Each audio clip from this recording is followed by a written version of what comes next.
pour la deuxième partie de cette étude de champ, on vous demande en fait une base de faisceau utile. Alors on vous demande une base de faisceau utile de sommet mm. Alors on vous dit clairement en fait que dans l'énoncé, ce mm correspond à la limite du champ moyen, donc limite inférieure du champ moyen.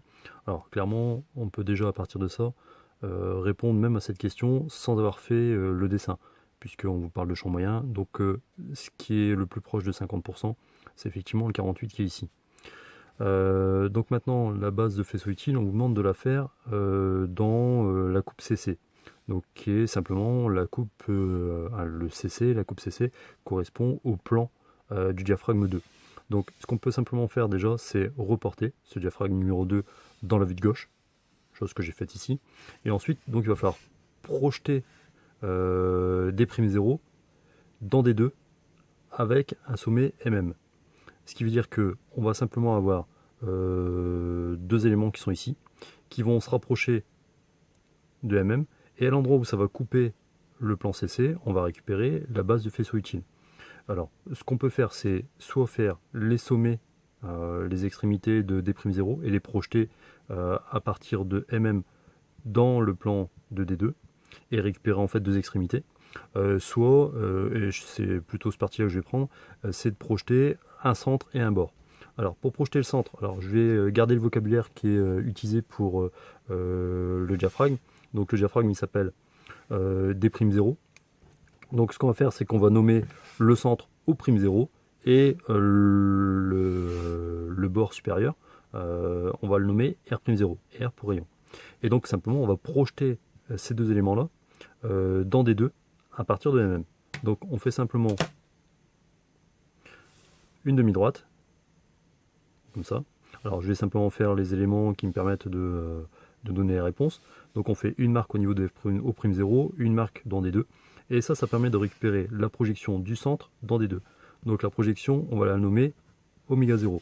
Donc à la rigueur, on peut mettre un oméga prime 0 en sachant que de toute façon, il n'y a pas de vocabulaire imposé là-dedans. Donc ça, ce oméga prime 0, je vais le projeter moi dans la vue de gauche. Et je le récupère ici. Je fais la même chose maintenant avec le bord supérieur. Donc je remets sur MM. Et donc là, je vais projeter R'0 dans des deux. Et ça me permet de récupérer donc Rho'0, qui va être donc le bord supérieur de la partie qui sera projetée. Voilà. Donc en base de faisceau utile, je vais donc avoir donc dans des deux donc un disque qui va avoir pour rayon la distance entre oméga prime et rho prime, puisque là j'avais pris entre le centre et un bord. Donc une fois que j'ai projeté ces deux points, ben, je vais aller chercher la bonne mesure. Alors, échelle ou pas échelle, à la rigueur on s'en moque ici.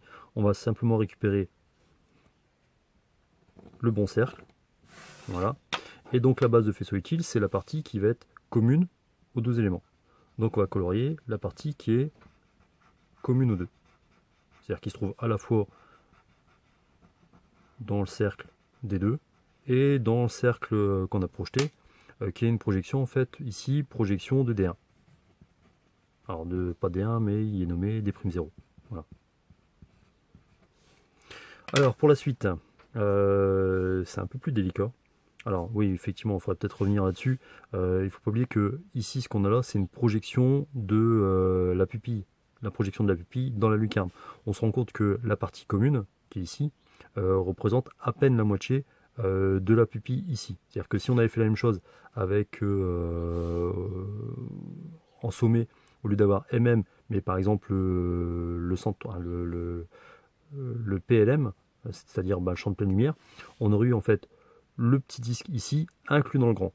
Et donc on l'aurait colorié entièrement, c'est-à-dire qu'on aurait colorié la projection de la pupille entièrement, c'est-à-dire à 100%. Ici on l'a à peine à moitié, et donc effectivement ce qui va correspondre c'est le 48% qu'on avait annoncé tout de suite.